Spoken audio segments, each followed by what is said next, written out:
Welcome back to another episode of the Content Crib podcast, episode number 14. 14. And this is going to be a good one. Yeah. This Content Crib podcast, we dive deep into personal branding, content creation, and the art of building authentic connections online, specifically most LinkedIn. And today we have someone who's literally building her business in real time, right in front of thousands of people on LinkedIn. Today we have the famous Melissa Gaglione, a LinkedIn branding and sales coach who's documenting currently right now her 30K in 30 days challenge as she transitions from side hustle to full-time CEO. I would think you have almost 40,000 followers last time I checked. Wow. And that is really impressive. Melissa, thank you so much for joining us because you are the gold standard out there. So hopefully you can inspire some of our listeners. Thank you. I'm excited to be here. Thank you so much for having me here. Let's get into it. Love it. Yeah, absolutely. What made you decide to go, you know what? I'm going to do this challenge and there's 30 days in a month and I'm going to do 30K. I'm sure it was much more detailed than that, but.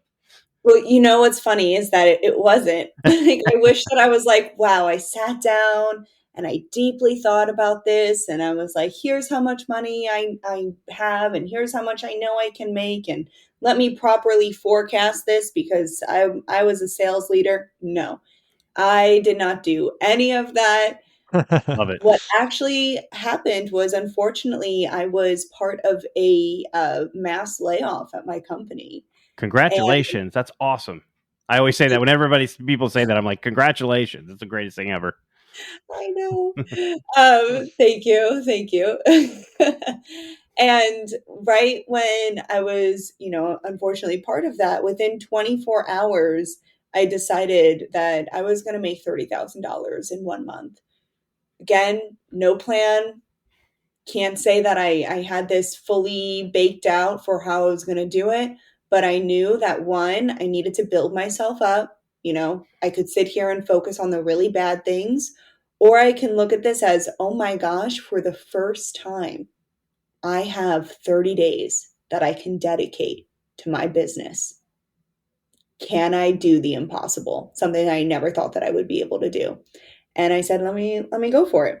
And plus, 30K is a lot more than I was making at my regular job.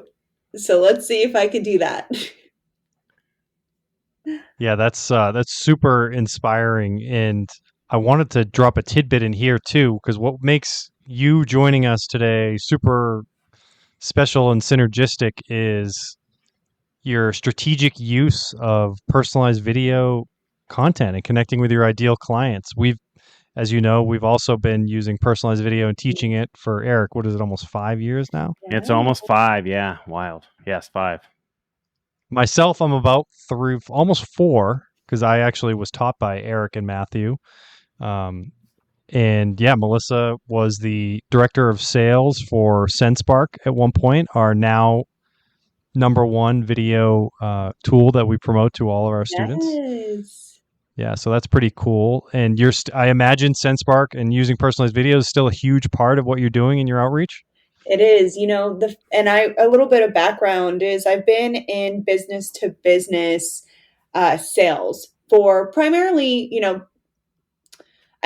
all tech companies. It's been tech. A lot of AI companies, but most notably, I would say Deal is probably the most popular company. I was a founding account executive there, bringing their global payroll product to market, which was great and big. And before that, I was at another AI tech company selling chatbots and automation. But my very first meeting that I ever booked was through cold video on LinkedIn. And I was like, wow, this is one way better than cold calling. And 2, I started learning that the conversion was actually a lot better when you start off with a video than when you, catch them at a good time during their day. Yes, the dreaded good time. I don't think there ever is a good time. But yes, I know exactly what should be. So you just went blind and you decided to start sending videos. Oh yeah. Cool. Before I was in sales, I was a elementary school teacher turned on-air news reporter for CBS turned salesperson. So when I was told to make a bunch of cold calls and to send a bunch of the same email, I was like, yeah, it just wasn't sitting right with me. So I said, you know what? I hear these voice notes on LinkedIn do well. Let me one up. Let me make a video because that's something that I was very much used to. Um, and from there, yeah, definitely was able to start booking better clients, honestly. Nice. So I have a question about that. So there's content creation and the social selling strategy and sending personalized videos. How do you decide when using public content versus personalized video outreach, or is there a special formula you use? Because you get great engagement Yeah. with all of your posts, and then also the wizard of sending personalized video outreach. It kind of all helps each other, to be honest. Yeah. Hmm. So when I first started prospecting on LinkedIn and social selling, I obviously didn't have a brand. It took time to get that brand going. I posted like here and there, but I wasn't posting about my company. I was posting about like habits that I was creating. I was posting about how, at my lunch break, I did a quick vacuum. Like remote work was still kind of new for people, and that was just something. So if a prospect went to my profile, they weren't like, oh, gross, she's a salesperson. Like it wasn't like an immediate, like, oh, she's going to sell to me. It was like, oh, there's someone here. This is a person. So I immediately was trying to create content to be, just sharing and being a little bit more personal. And then when you slide into someone's DMs with a video, like there's no other more personal way to reach Right. out. So to me, when you're creating content and video content, especially on LinkedIn, you're just trying to connect with people. And then doing that in the DMs, whether it's a prospect or literally a friend or someone that's just hyping you up or someone that has maybe, helped you out in the past or sent an intro or whatever it may be, just sending that quick video, not long, of just saying, thanks so much. I appreciate it. It actually goes a really long way. So it feeds off of each other. It's just all about building connections, either at scale or, one to one. Well, that's great because that's what we obviously been doing it for years, and I don't know why most people don't use personalized video. It's the craziest thing, and I'll talk about it, and people will go, "I don't know, I want to," which is fine. Okay, you don't want to do it, but it really is powerful to use for sure. Now, so you're sitting there, you've decided, okay, the best thing in the world just happened to me. I got laid off, and I'm going to start my challenge. And what's the first thing you He's decide? joking, but he's not. Just No, no, FYI, he's not I joking. think it's the most awesome thing ever. Because I love it when people say, "Oh yeah, I got laid off," and then usually, in every single person that tells the story about them being laid off, and then within like 6 months, it was the best thing that ever happened to them. Oh, I yeah. don't know anybody who goes, "You know what? I just went searching for a job again. It was the best because the job was so cool." Anyway, I where did you start? And I know you kind of said, "Oh, I did," but what was your mindset? Who was your ideal customer? What were you thinking? So I have been building my business for 2 years on the side, which I Gotcha. think is a key point because it wasn't Yep. like, oh my gosh, I have nowhere to go. I have no audience. I have no brand. I have no offerings. I have none of that. And the companies that I worked for knew that I had a business on the side and that I was Mhm. selling on LinkedIn. So because I had a decent brand, it was also good exposure for the companies that I was working for sure. Yeah. However, I was very clear, like, I've got a side hustle. You're not going to see me working on it during hours, but you're going to see that I'm working on it. Mm. And so for 2 years, I was first building a brand. My first product was a video prospecting course that I took down after a few months because I was like, this is now outdated. Like, literally, because it evolved so quickly. Yeah. Yep. But that first course that I made, which was, I think it was 2023. I think I released that. I think I had like maybe 6K people on LinkedIn at the time, maybe. Um, and it was wild to one, money coming out of thin air. That was crazy. But that was the beginning. That was right when I started making that, I just said, okay, this is going back into whatever business it is that I'm building. Like I've still yet to ever pay myself from what I've started to create.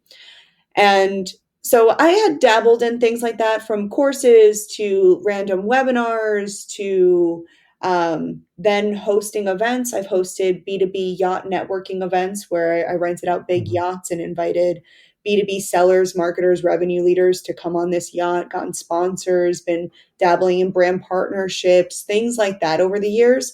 So I knew that no matter what, I was teaching people how to social sell on LinkedIn, how to video prospect on LinkedIn, but very broad.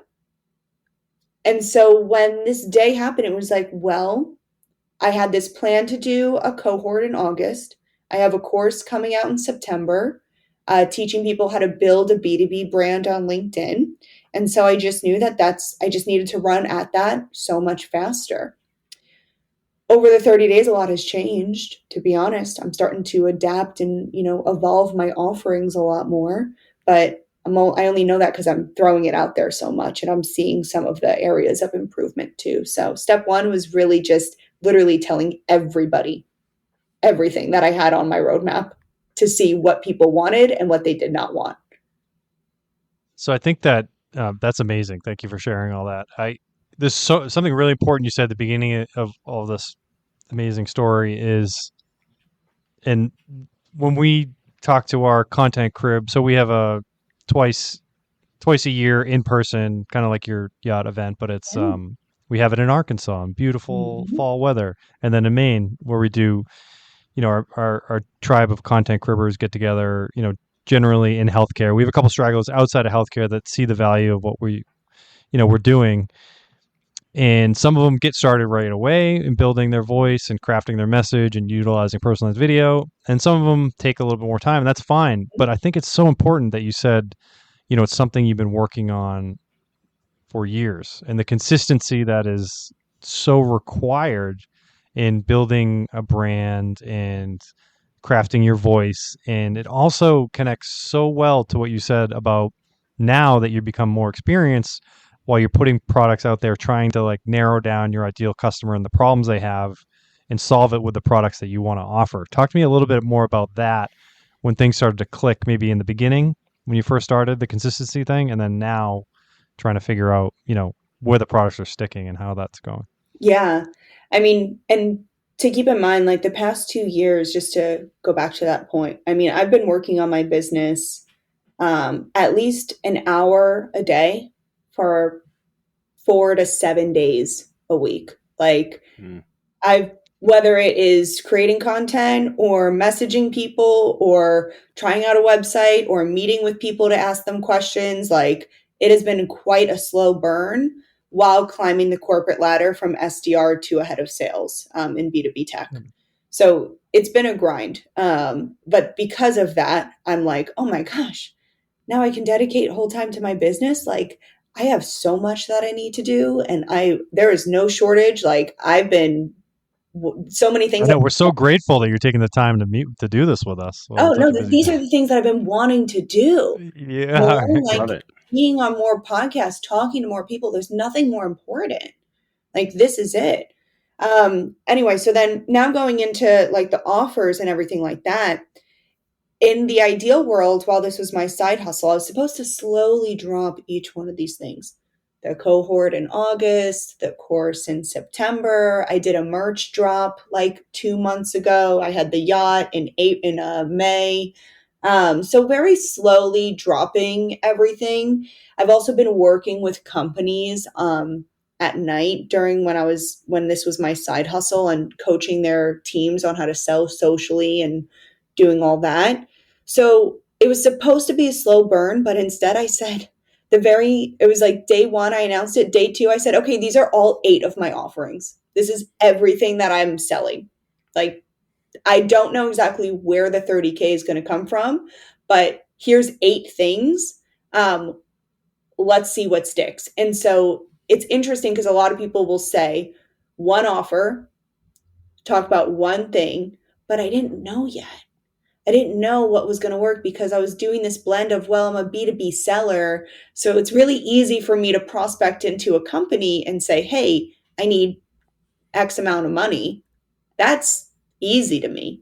Individuals, that's a whole different story that I really was not used to, and a little bit of a fear of mine. Like, would an individual buy something from me? Because I'm so used to selling to companies. So I put both types of offerings out there Nice. to see like what really stuck. But now I'm starting to narrow down my funnel and seeing where it is that, the need and what people really want is. Well, it's fun. That was just about to be my next question. Like you sound like you're kind of narrowing down here a ideal customer as you're identifying who that is. Who if of the 8 product offerings, what do you see is where do you see your business going? And I know it's early or 30-day challenge. You're probably at day 22 or whatever it is, but you've been doing it for 2 years. Kind of where you see it going. Yeah. And you know what? I also had to be mindful of what is it that people want, but what do I also like to do? Like, what are the pieces that I'm like, oh, I'm annoyed I have to do this. Like, oh, like this is taking up focus. Like I Yep. was also very mindful of, okay, I really enjoy this piece or this piece. So for me, where I'm starting to focus and the main offering that I really want to get people to know about is going to be the cohorts. I really want to work in a cohort manner where we have different types of people from different industries, essentially anybody who is trying to make money on LinkedIn, whether that is your own company, a side hustle, or a company that you work for if you're a seller. I want to help you make money on LinkedIn through personal branding and social selling. Heavy on the personal branding, to be honest, because I think that a lot of people will understand the messaging, or at least try that, but the branding, and that's a big piece of it. So the cohort is going to be the major focus.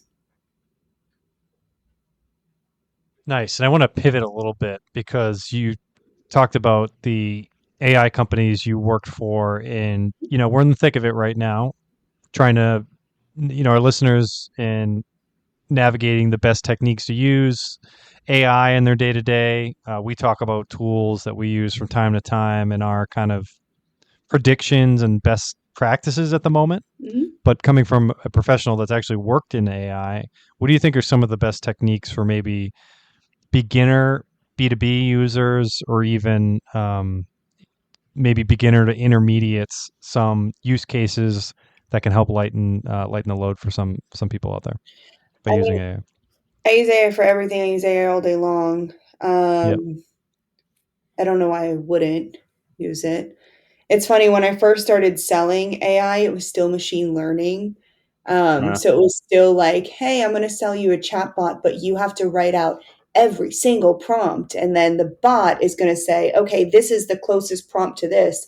Like, it's not what it is today at all. Yeah. Yep. It wasn't yet, beyond like the basic machine learning. So it's funny just how quickly that has evolved in general.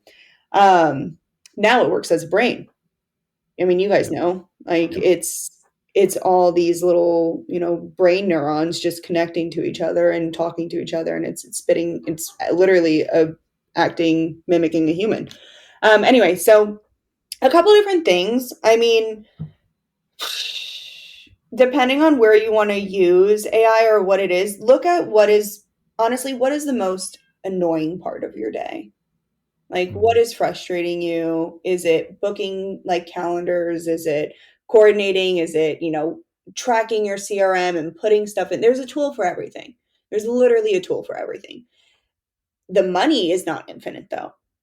That's the hard part, is like, okay, there's a tool that can fill my CRM. There's a tool that can help me socially sell and use all different types of, it could use Claude, it could use ChatGPT, and you could use Perplexity. And based off of the tool that I needed to use, it's going to tap in on that. There's so many different things that you can use it for. So first it's like, okay, well, what's really annoying me? What's taking up time? And if it is CRM input, then there's plenty of tools that you can use for that.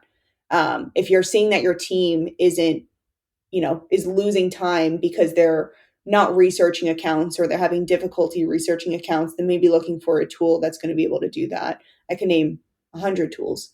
But primarily for me, I mean, obviously Claude is my main baby. I use it all day long for everything, from anything from journaling to food recipes to helping Yep. me Big craft. Claude fan too. a thing. What? Big Claude fan as well. Oh yeah, it's the best one. Yeah. Yeah, I use Claude. I use ChatGPT quite a bit. I always have the windows open, so I'm always like, and I hate to type, so I just love to, I hit the microphone, I talk into it, yeah, and I need you to help with this, and boom, it's I've got the information that I need, which is fantastic. But we talked to our content crib cohort. We're going to start one content crib RX cohort that starts next month, and it's everybody's asking about AI. They want to know what they can use to. And it's funny. I just saw an interview with Sam Altman. He goes, "There's going to be a $1 billion single person company because of AI in the next 5 years," which is wild to think about. That you don't have to have a slew of people do all these things for you. So which is wild. So that's what I was going to ask you. Do you have a team, or what does it look like for you?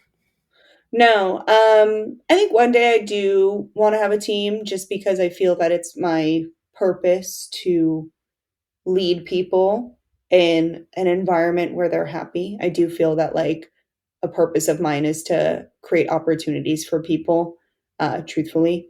Um, just because I think I'm a nice person. I think people should have a nice boss and probably like a 4-day work week and things like that. I just feel that like someone's got to do it. So it's going to be me. I'm going to create a great environment for people to work in and everyone's going to be happy. Like that's just kind of what I really want.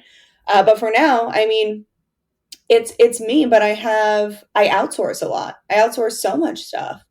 And I think that we're going to see that, yes, the $1 billion, solopreneur, but that solopreneur is also using a service for an EA, a vendor for that. They're using a vendor for, maybe editing content or video edits for them. They're using a vendor for, their agent for partnerships. These are all things that I use it for. So I think that we're going to also see, yes, the $1 billion solopreneur, but more and more solopreneurs are going to be coming out. I think that we have just experienced that the regular job is not the safest job in the world and you have to protect yourself. It's only going to get harder. More and more companies are going to continue to slim and trim the fat. It's up to you to acquire the certain skills so that way you can operate on your own if you ever need to. And I think also everyone should have something on the side. Everyone should have an additional revenue income, whether that's a rental that you have or maybe you're Uber driving or something like that. We all need a little something just in case. Yeah, I preach that all the time. I always talk. You should always have a side hustle. You should always have something. You need to diversify, because if you're relying on one source of income, being laid off is awesome until it's your one source of income, and then then all of a sudden people go, "Oh, well, that kind of stings. What am I going to be doing here when I get up on Monday?" For sure. Talk to us a little bit about what else is going on, or if you want to talk about the current challenge you're in now, or what else you have going on this fall into the end of the year. Yeah. So it's day 27, and I know that this comes out a little bit later, but it's day 27 of my challenge to make $30,000 in 30 days. I can successfully, you guys don't tell anyone this because it's still early. Yeah. I won't but say more. I can successfully say that I have hit that goal, which Wow. is Bravo. Awesome. Congratulations. Nice. Thank you. Well earned. Yeah, still can't believe it. I can't. I never had a doubt. I really didn't. I mean, that's awesome. Thank you. Because I definitely stayed up at night a lot. Like just thinking about it, not even like acting. I was like, I gotta sleep, but like this will be so humiliating if I don't hit it. But then the other side of me is like, this would be so cool if I do hit it. And like, what a win, what a nice feeling. Because it wasn't about the money. It was about building myself up, because that getting laid off hurts. It messes with you. You got to heal from it. Yep. It's a whole emotional roller coaster for sure. So I'm very happy that is that. But the way that I went around it is that every single day I documented every single day. So here's what I'm doing today. Here's what happened yesterday. Here's my offerings, to the point where I have people messaging me that are tracking what I'm doing. I'm like, wow, you guys are thinking about this way more than I am. Because like, I just wake up and I'm like, well, this is what I'm doing today. Or like, this is my new offering. Or like, I'm trying this. Or here's a tool that I've checked out. Or hey, can someone put me on a podcast? Like things like that. Yep. So it's been interesting to build and do at the same time. However, I don't know. Do I keep going with it? My thing is that do I now do 100K in 100 days? Which can I emotionally handle that? Well, how about this? Just split the difference, 50K in 50 days. How about that? Oh, Yeah. wait, that's way better. We keep Eric around. That's for it. Things like That's this. it. I'm done. That's it. That's the end of my contribution for this podcast. That's it. Yeah. And then I'm trying to think to myself, like, is this just something that I just always keep going? I don't know. Is this something that after I hit 100K, then it's like 200K and I set a certain timeline or something like that? Because I think that sharing every step of the way, like I'm trying to also, not saying that this is the right way to do it.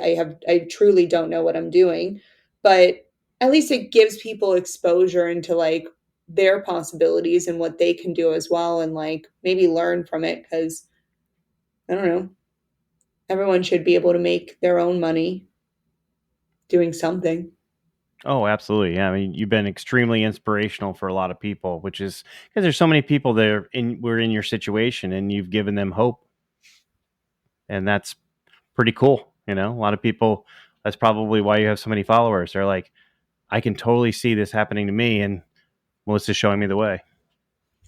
Yeah, because I don't want it to be like, sometimes when you're scrolling on any platform, you could see someone doing well, and sometimes it could hurt. Mm-hmm. Sometimes like, oh shit, like, how come that's not me? Or like, what are they doing? And things like that. I feel like when a lot of people just like, look at the Lamborghini I have, like, look at the house, like, but they're not showing you a path or like explaining that. It's like, well, why do they have that? Like, what did they do? And you start to also not really believe them, slash, it's like, is that even real? Like, so I Yeah. wanted Well, to be, honest. well, the truth is they probably rented it, the Lambo, for the day to take pictures in front of. But anyway, that's a whole other business. See, look, somebody could start that business. Yeah, that's true. Yeah, exactly.